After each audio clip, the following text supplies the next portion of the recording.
Bonjour à tous, je suis ravie de vous retrouver pour un nouveau numéro de Mark & Strat. On va parler évidemment créativité, campagne, data, luxe et plein d'autres choses aujourd'hui, puisqu'au sommaire nous avons bien évidemment le festival de la créativité qui arrive, les Cannes Lions qui pointent le bout de leur nez. Qu'attendre de ce grand rendez-vous annuel de la pub?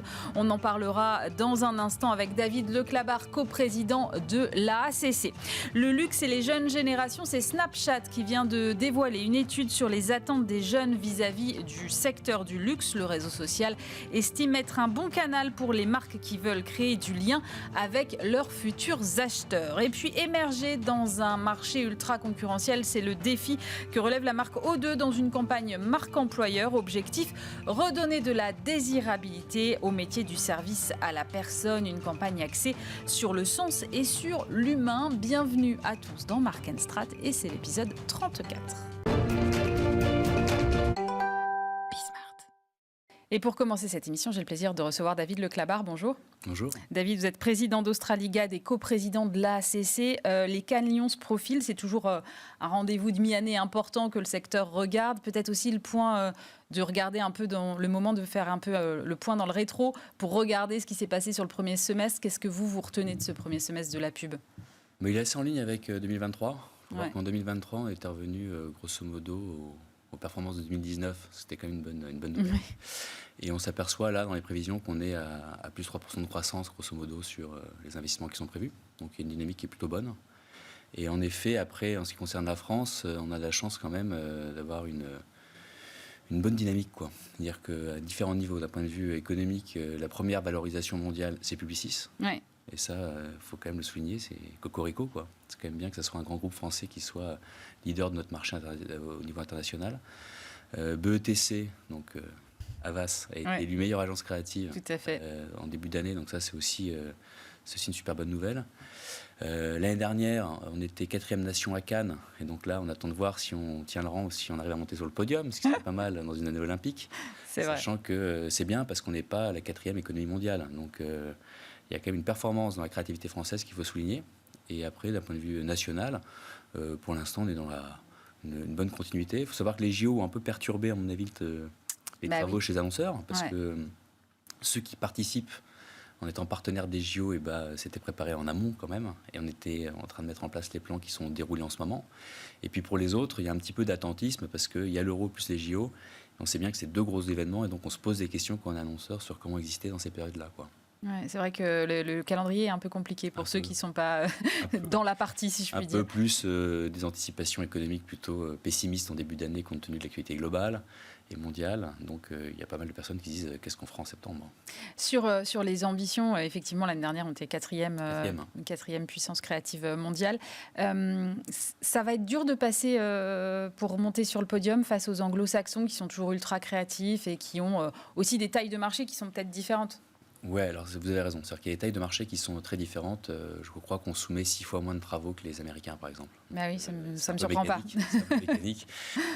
Par contre, on a un meilleur taux de conversion. C'est-à-dire qu'on présente moins de travaux qu'eux, mais sur le nombre de travaux qu'on présente, on surperforme en termes de récompenses. Donc ça c'est positif. Il y a le Brésil, qui est quand même 3e nation.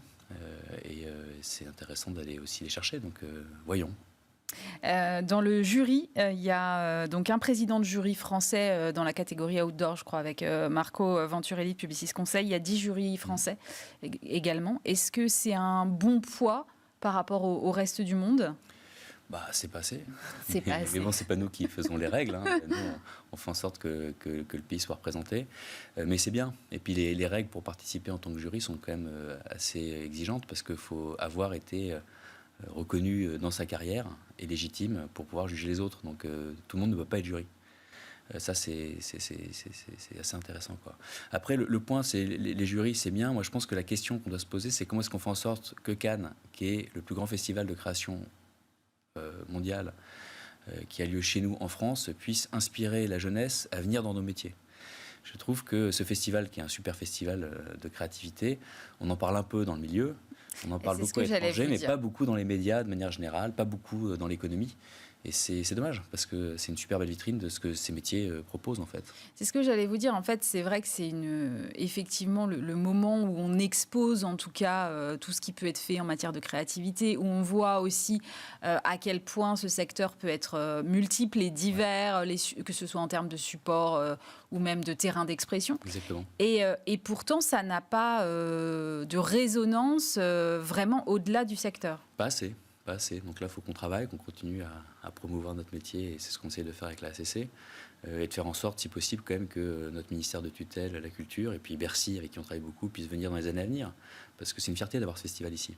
Et c'est vrai que c'est hyper inspirant. Enfin, moi, je prends toujours beaucoup de plaisir à aller voir les travaux, parce qu'il y a les travaux de nos consoeurs et de nos confrères qu'on voit en France, et c'est sympa de les revoir, et puis quand ils sont sectionnés, c'est top. Et puis il y a tout ce qui est fait ailleurs, avec une créativité qui est très singulière en fonction des pays, et qui touche, vous avez raison, largement au-delà du média. Il y a eu une grande mutation de nos métiers où, avant tout, on était en capacité de pouvoir concevoir des idées créatives pour un espace limité qui était le média. Et aujourd'hui, la créativité, elle déborde, elle va vers la conception de produits, vers l'évolution de certains contrats ou des idées créatives dans les contrats qu'on pourrait proposer chez certains annonceurs. Là, je sais qu'il y a AXA, par exemple, cette année, qui candidate avec une évolution des contrats sur l'assurance habitation pour mettre dedans les violences domestiques. Donc ça, c'est une idée conjointe avec l'agence créative qui propose ça à son client.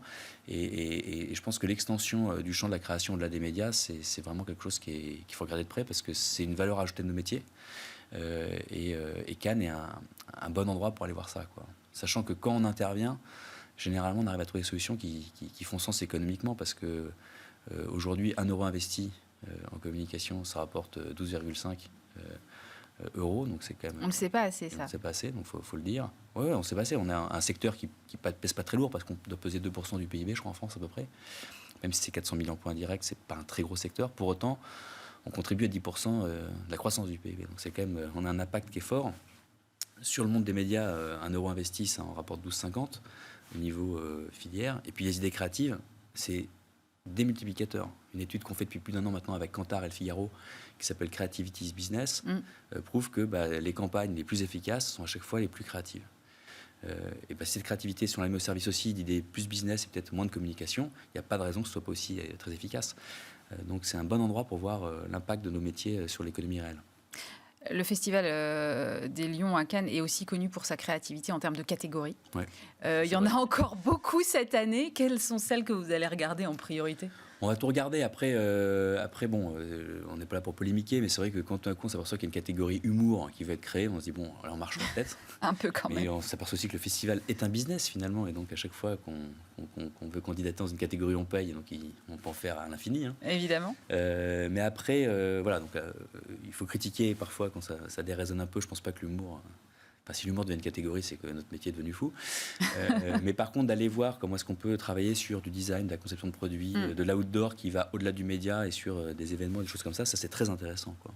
Moi, j'ai l'impression que le design revient un peu par rapport à... On en parlait assez peu, je trouve, il y a ne serait-ce que 2-3 ans, et qu'il y a vraiment un retour au design dans cet écosystème-là. En tout cas, il est plus valorisé, plus mis en avant qu'avant. Vous partagez ce sentiment ? Oui, je crois que c'est lié un peu à ce qu'on disait avant. C'est-à-dire que pendant longtemps, notre métier, c'était de trouver des idées créatives pour raconter une belle histoire sur un produit qui n'était pas forcément parfait ou pas forcément assez créatif. Tout à l'heure, il y avait un créatif qui expliquait qu'il fallait, par la forme, essayer de se différencier, ce que notre métier sait faire. Mais notre métier peut aussi aider à concevoir un produit qui est naturellement créatif et porteur de sens. Et c'est pour ça qu'à mon avis que le design remonte aussi beaucoup. C'est que tout d'un coup, quand on commence à concevoir des solutions, des services, des produits qui sont soit créatifs, évidemment, au moment de les communiquer, il y a une économie des moyens qui est évidente, parce qu'on n'a pas besoin d'avoir une grande narration, il suffit de le montrer. Et le plus grand cas pour moi là-dedans, c'est quand même Apple. Une pub pour un iPhone quand ils l'ont lancé. C'était pas très compliqué, quoi. L'iPhone était lui-même l'objet de création. On le mettait sur un fond blanc et tout le monde disait « Ah, qu'est-ce que c'est créatif ?» Bon, la pub n'était pas très créative, mais l'objet l'était. Donc, de penser, à mon avis, la R&D, d'intervenir à ce moment-là pour aider nos clients, je pense que c'est un grand champ de développement pour nos métiers. Ça veut dire qu'il y a un glissement aussi du secteur de la communication plus en amont de la chaîne, alors qu'avant, il était plutôt en bout de course, si je puis dire. Il y a un peu les deux à faire. C'est-à-dire que, en tout cas en France, il faut être plus volontariste sur la place de la communication et du marketing dans les entreprises. Parce que là, pour le coup, on est en retard par rapport aux anglo-saxons et donc aux marchés émergents qui s'inspirent plutôt des modèles anglo-saxons. Le marketing, la communication, c'est essentiel dans une entreprise. Et souvent, dans les grandes entreprises, ce n'est pas toujours le cas ou pas assez le cas. Qu'on soit annonceur ou qu'on soit agence, en tout cas, il faut qu'on prenne plus de place là-dedans et qu'on soit plus valorisé parce qu'on a un poids qui est important. Donc il y a un premier travail de fond à faire. Et puis par ailleurs, je pense qu'on peut intervenir un peu plus haut en amont pour aider et peser. Et d'ailleurs, ce qui est intéressant, c'est que les nouvelles catégories le montrent à Cannes. Comment est-ce qu'on arrive à inspirer de nouveaux modèles, inspirer de nouveaux produits, à aider nos clients à innover. Et je pense qu'il y a les deux chemins sont importants, quoi. À la fois le métier tel qu'il est, et puis comment ce métier qui a un impact peut aider l'entreprise un peu plus en amont. On parlait des catégories. Est-ce qu'on va voir poindre incessamment sous peu une catégorie sur les créations faites par IA ? Ça, je ne sais pas. L'IA est là depuis en fait assez longtemps. Ce qui change, c'est l'IA générative et le fait qu'elle soit très accessible à tous. Je ne sais pas. Je ne pense pas. L'année dernière, déjà, il y avait eu pas mal de débats. Nous, on avait des campagnes, là je parle pour Australie, qui avaient été conçues avec l'aide de l'IA. Et dans certains jurys, il y a des jurys qui disaient non, on ne veut pas récompenser des campagnes conçues avec de l'IA parce qu'on est contre. Donc c'est un point de vue un peu politique. Là, on s'aperçoit que l'IA, c'est un peu comme le vélo électrique, quoi. Ça nous permet d'aller plus loin avec une énergie qui est moindre. Mais il faut toujours, au pilotage, les gens les plus expérimentés. En tout cas, l'expérience que nous, on fait à l'agence, c'est que dans le déploiement de l'IA, les gens les plus forts, notamment sur l'image, ce sont quand même les gens les plus expérimentés, donc les plus vieux. Ce qui pourrait être contre-intuitif pour dire « Ah, super, les jeunes vont s'éclater, récupérer tout le monde ». Il n'y a pas tant que ça, parce que quand on demande à l'intelligence artificielle de sortir une image, le fait de pouvoir construire une image, donc d'avoir une notion du cadre, de la focale, de la lumière, et donc d'être passé par la photo à l'époque où il fallait faire la photo et pas en appuyer sur un bouton, il fallait tout concevoir avant de choisir, de pouvoir enfin sanctuariser ça dans une image qui était rare. Peu de gens le font, les anciens l'ont fait, donc ils savent très bien prompter parce qu'ils savent ce qu'ils veulent. Ça, c'est le premier point. Le deuxième point, c'est que l'IA aujourd'hui, vu qu'elle n'a pas de singularité, elle travaille sur des bases de données qui est un petit peu notre histoire, notamment notre histoire artistique et graphique. Et pour le coup, les plus seniors ont un très gros bagage culturel, et donc ils connaissent la bibliothèque. Ils n'ont pas besoin d'une bibliothécaire, ce sont eux les bibliothécaires, donc ils savent demander exactement quelles références ils veulent, ils connaissent les courants picturaux, les courants artistiques, et donc ils sont en très grande capacité de pouvoir utiliser les outils. Et c'est assez vrai aussi sur des outils comme ChatGPT, où dès lors qu'on est en grande maîtrise de la connaissance, ça facilite les choses. Donc ça va évidemment, ça va être déjà nos métiers, ça va beaucoup changer la production, je crois, donc la capacité à mettre en image. Ça change déjà énormément depuis longtemps, tout ce qui est de l'ordre du développement UX, UI et tout le code, parce que le code est assisté depuis assez longtemps par l'IA et l'IA générative. Mais je ne suis pas certain qu'il y ait un jour une catégorie, quoi. Peut-être en craft IA, ou j'en sais rien, mais on verra. Pour terminer, est-ce qu'il y a une campagne qui vous a marqué particulièrement, où vous vous dites, c'est sûr, celle-là, elle sera récompensée ? Oui, moi je suis là pour promouvoir la création française. Je trouve que le travail qu'a fait Marcel avec Orange sur Woman Football, c'est super. C'est une super idée. Oui, c'est une très très bonne campagne. Sans IA. Sans IA. Les gens disent, super, c'est l'IA, pas du tout. C'est des films et puis après, c'est de la retouche, quoi. C'est du trucage vidéo, des bons effets spéciaux comme on sait en faire depuis longtemps. Mais très belle idée, très simple. On a tous été pris. Il y a un jeu énorme avec le public. Et on s'aperçoit que dans les premiers festivals créatifs internationaux qu'on commençait, parce qu'il y a quelques festivals avant Cannes qui sont importants, comme les Dia Inédits à Londres, comme le One Show, à chaque fois, c'est la campagne qui rafle tout. Donc j'espère que cette campagne ira jusqu'au bout et ramènera un grand prix que je trouve super légitime, quoi. Cannes, c'est un festival français ou anglo-saxon ? C'est un festival anglo-saxon depuis toujours, mais comme le festival de Cannes du film. C'est anglo-saxon, pardon, en tout cas international. Mais anglo-saxon parce que le poids des groupes aujourd'hui et la présence des groupes, notamment des GAFAM, c'est plus tellement les groupes de publicité qui sont présents sur le festival. C'est les GAFAM qui aujourd'hui pèsent très lourd dans les médias. C'est eux qui aujourd'hui investissent le plus. Mais ça, il faut que ça reste un festival créatif. Et donc aux agences créatives d'être présentes et de défendre leur savoir-faire. Merci beaucoup David Leclabar, président d'Australiga Déco, président de la ACC. Et on accueille maintenant Geoffrey Pérez, bonjour. Bonjour. Vous êtes Global Head of Luxury chez Snapchat et on explore avec vous le rôle que Snapchat peut donc jouer dans le luxe.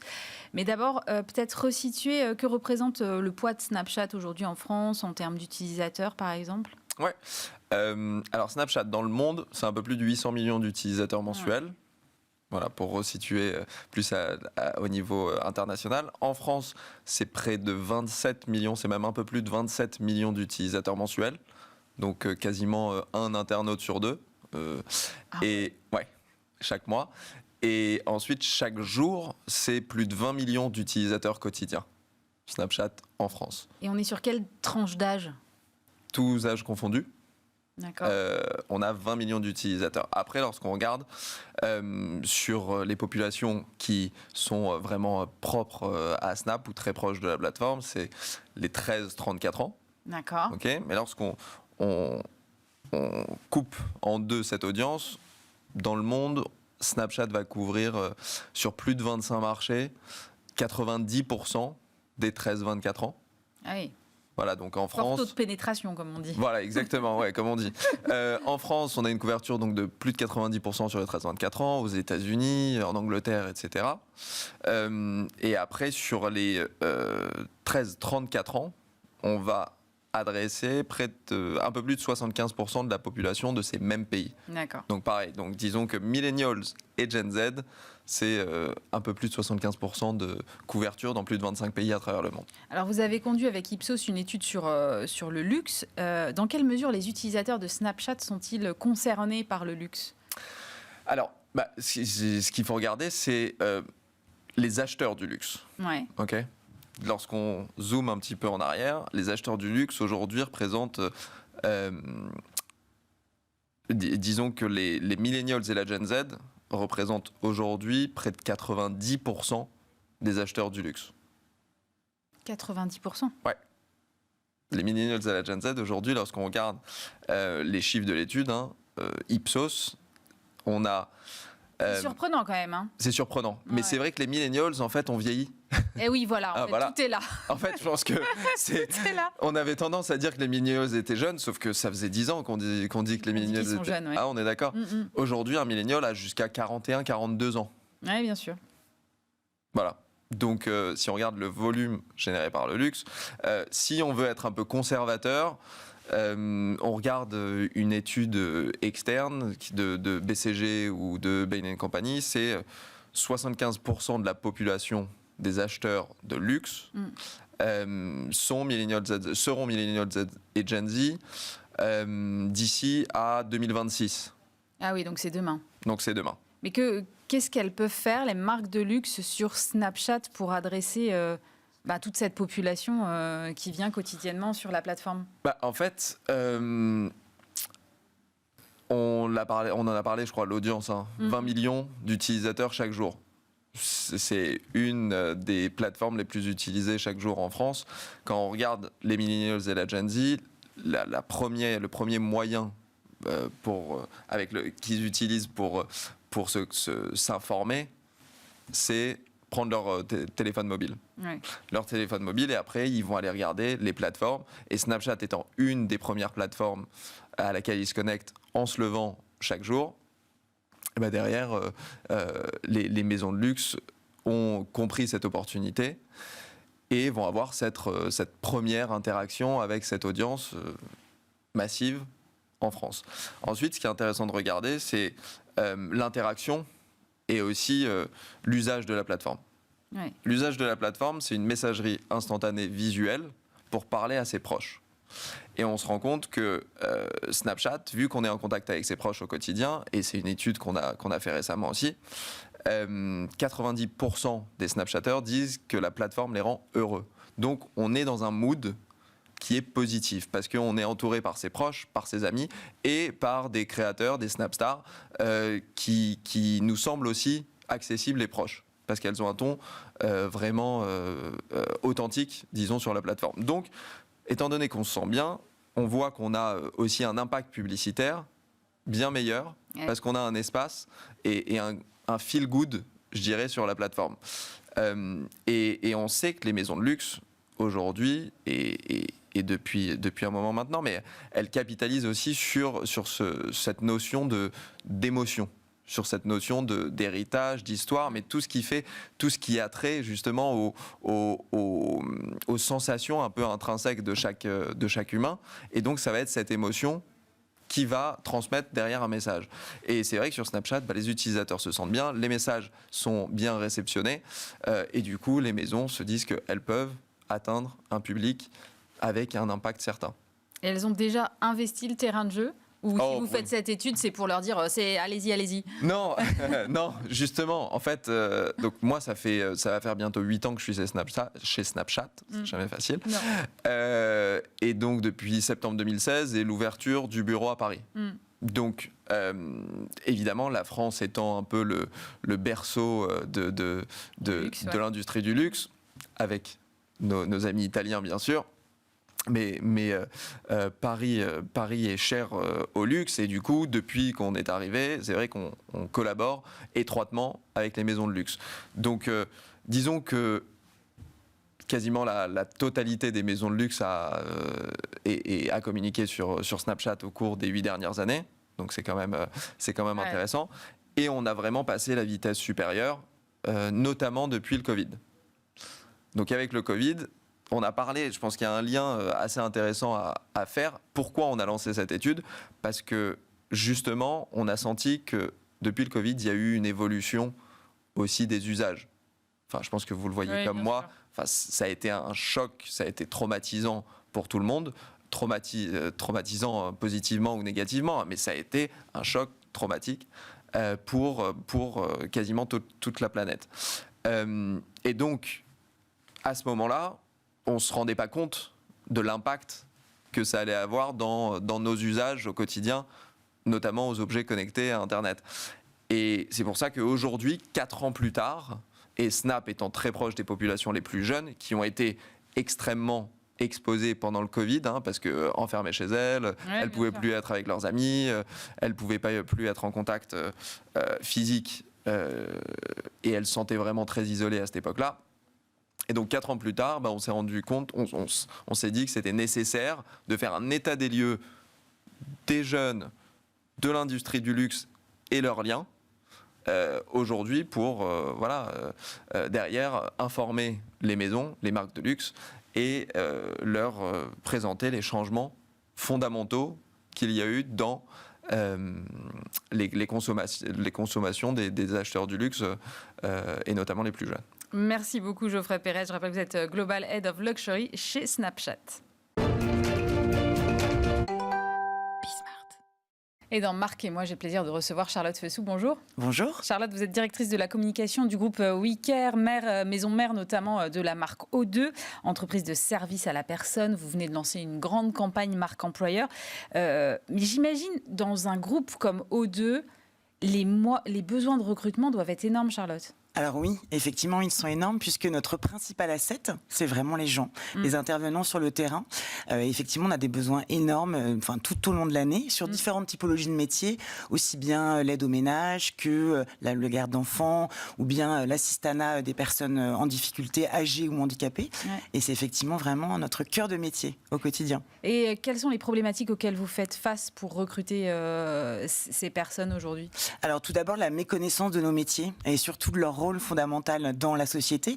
Finalement, tous nos intervenants contribuent au mieux vivre de nos clients, le mieux grandir, le mieux vivre, le mieux vieillir. Donc déjà, il y a une vraie nécessité de mieux valoriser ces personnels. Il y a aussi une vraie inquiétude de ces populations qui sont parfois peu favorisées de passer des entretiens.